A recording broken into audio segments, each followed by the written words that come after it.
Zeynep čita papir koji je dobila od Halila i vidi da on želi razvod. Halil govori da je ovo isključivo zbog nje, ali Zeynep tada pocepa papir, govoreći da neće ovo potpisati, zato što je rekla da će njegova kazna biti ta što će mu biti žena, ali da će uvijek postojati zid između njih. Zeynep odlazi u sobu plačući, jer joj je Halil pre 2 dana obećao zvijezde, a sada je već odustao od nje. Halil u međuvremenu stoji pored prozora radionice i razmišlja da je ovo samo uradio zbog nje, jer ne želi više da je povređuje. Ubrzo nakon toga, Čiček, Zeynepina ptica, se vraća kod nje, a ona joj napravi smještaj u jednoj kutiji kako bi joj sutra kupili novi kavez. Halil se vraća u sobu i vidi da je ptica u kutiji, te kreće da je pusti da leti. Zeynep ustaje i sprečava Halila da to uradi, jer se ptica vratila zato što je ovo njen dom i ne želi da ide, misleći na sebe isto tako. Eren zove Selmu kako bi se sutra vidjeli, jer je poželeo zato što prethodnih dana nisu bili u dobrim odnosima zbog Fejaza.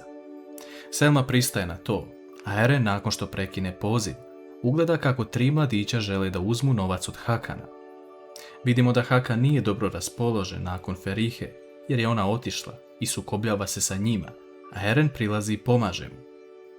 Nakon što mladići odu, Eren govori Hakanu da su neke Ferihine stvari ostale, pa da ako želi, može doći po njih.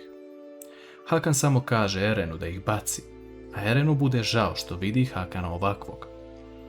Sutradan ujutru, Halil govori Zeynep da je odlučio da se neće razvesti, ali da njihov brak ne bude zatvor kao do sada. Zeynep staje ispred Halila govoreći da nije ona ta koja je sve počela, već da je on kriv za sve. Halil govori Zeynep da će se onda razvesti uprkos njenoj tvrdoglavosti i da od njih neće biti ništa, te odlazi. Songul dobije informaciju da je Halil podneo papire za razvod braka od Zeynep, na što se ona posebno obraduje. Dolazi vrijeme za doručak i svi su za stolom, a Halil i Zeynep glume da se vole.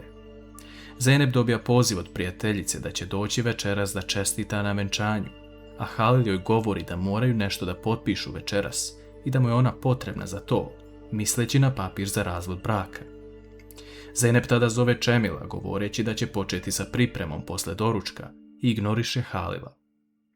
Halil treba da krene kod advokata, ali u njegovu kancelariju dolazi Gulhan i donosi mu prsten njihove majke, koji mu daje zato što se oženio sa najvećom ljubavi u životu. Halil se zahvaljuje sestri, ali nema hrabrosti da kaže pravu istinu. Halil dolazi do kapije, ali tu sretne jednog starijeg čoveka po imenu Metin, koji je bio prijatelj Halilovog oca u zatvoru. On odlazi sa njim u Letnjikovac i daje mu jedan privezak u obliku drvene kuće. Metin navodi da je posljednja želja njegovog oca bila da preda ovo njegovom sinu kada se oženi i da mu kaže da nikada ne napušta svoju ženu, jer on nije mogao da bude sa njima dok je bio u zatvoru. Halila ovo postavlja u težak položaj. On odlazi do jedne litice kako bi bio sam sa svojim mislima i viče na sav glas da se mora odreći žene koju najviše voli, samo kako bi je spasio svojih grešaka koje je napravio. Kakvu će odluku Halil doneti? U vili, Songul pravi novi plan kako da napakosti Zeynep. Ona naređuje Džemilu da uzme pticu i pusti je, ali tada se cijela porodica okuplja i Halil dolazi također. On pita šta se dešava, a Songul govori da ptica leti slobodno vilom i da to nije prikladno. Halil uzima Čičeka i daje Zeynep, govoreći da je ona dama vile i radit će šta god poželi. Dolazi vrijeme za večeru, a Zeynep se pojavljuje u prelepoj crvenoj haljini, koja Halila ostavlja bez daha. Pre nego što svi počnu sa večerom, on traži jedan moment kako bi dao Zeynep prsten svoje majke, za koji je ona mislila da će nositi posebna žena, a to je zapravo Zeynep. Svi su srećni nakon što ovo vide, sem naravno Songul, koju nije jasno šta se dešava. S druge strane gledamo kako Eren pravi romantično večer za Selmu i njega, govoreći da treba da gledaju film. Selma pita o čemu se radi, a on govori o posebnoj ljubavnoj priči koju bi mogao gledati čitav život. Eren tada izvadi prsten i pita Selmu da se uda za njega, na šta ona pristaje. Nešto kasnije uveče, Halil dolazi u njegovu i Zeynepinu sobu, te radi jedan potez koji niko nije očekivao. On zaključava vrata i prilazi veoma blizu Zeynep, govoreći da će sada ispuniti svoje obaveze kao njegova žena Zeynep Firat. Zeynep uzima jedan komad gipsane figure i govori Halilu da je niko neće spriječiti da mu ovo spusti na glavu. Halil prilazi još više Zeynep, govoreći da se ne plaši, jer nije ni hteo da je dodirne, makar bila posljednja žena na svetu. Šta ovo znači i koji je Halilov plan? Zeynep je uvređena od strane Halila nakon što je ovo rekao, a njen odgovor na to je da ona nikada ne bi ni postala njegova žena, te da će patiti zbog ovog što je uradio. Halil govori da će ona uskoro moliti da mu bude prava žena. On uzima prsten svoje majke i govori da ovo još nije zaslužila, te izlazi iz sobe i odlazi u svoju kancelariju. Halil razmišlja o svemu što se desilo. Sada vidimo da je Halil bio tu dok su Zeynep i Tulaj vodile razgovor o tome da je ovo možda izlaz porodica Aslanli iz svega i da preko Halila mogu vratiti ono što su izgubili. Songul je također došla u Halilovu kancelariju i priznala mu da je pre venčanja nazvala Zeynep i sve joj rekla zašto je Halil došao ovdje. Songulina laž je ta da je rekla istinu Zeynep samo zato kako njih dvoje ne bi živjeli u laži. Songul dodaje da je Zeynep sa Halilom samo kako bi vratila imovinu koju je njen otac imao i ništa više, te da se Halil pazi. Ona se pretvara da joj je žao što su Halil i Zeynep u lošim odnosima, ali ovo sve dodaje Halilu na značaj tome da se odvoji od Zeynep.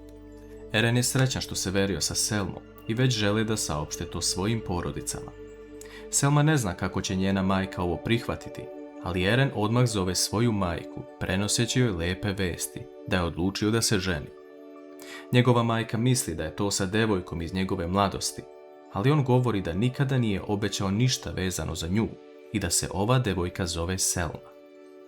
Sutradan ujutru, Halil uzima Zeynep za ruku i odvodi na jedno mjesto u prirodi. On joj tamo govori da joj je doveo ovdje kako bi odabrala šta želi, jer očigledno ostaje sa njim u braku kako bi vratila ono što je njen otac imao. Zeynep se naljuti na Halila što tako misli, ali jedna žena prekida ovo prepiranje tako što donosi novi proizvod sa farme. Nakon toga, Zeynep odlazi u grad da reši nešto samo kako bi dokazala Halil da je ovo sve laž. Zeynep donosi Halilu u kancelariju predugovor o braku, da ne želi ništa što je njegovo. Halil i ovdje pronalazi način da ne veruje Zeynep, te odlazi u sobu, govoreći joj da je odlučio sve da proda. Zeynep se protivi ovome, jer ne želi da dopusti Halilu da proda sve što je njen otac stekao. Halilov odgovor na to je da ga samo jedna osoba može zaustaviti u tome, a to je njegova žena. Dolazi noć, a Zeynep priređuje Halilu jedno iznenađenje, što ga učini zbunjenim. Zeynep govori Halilu da krene sa njom na terasu, kako bi imali romantičnu večeru zajedno. Halil izlazi, a Zeynep mu govori da će biti njegova žena, pa mu čak i sipa hranu u tanjir. Halil se iznenadi sa ovim Zeynepinim gestom, a da li zaista vidimo pomirenje između njih dvoje i šta se desilo? U jednom trenutku Zeynep uzima telefon kako bi nazvala gospodina Rahmija, čovjeka koji je zadužen za Halilove nekretnine, i govori mu da je njen muž spreman da sutra dođe u 10 sati da potpiše papire za nekretnine koje želi da proda u Istanbulu. Saznajemo da Halil nije hteo da proda ništa od Zeynepinog oca, već zapravo želi da uloži. Kakva će situacija biti nakon ovog Zeynepinog saznanja?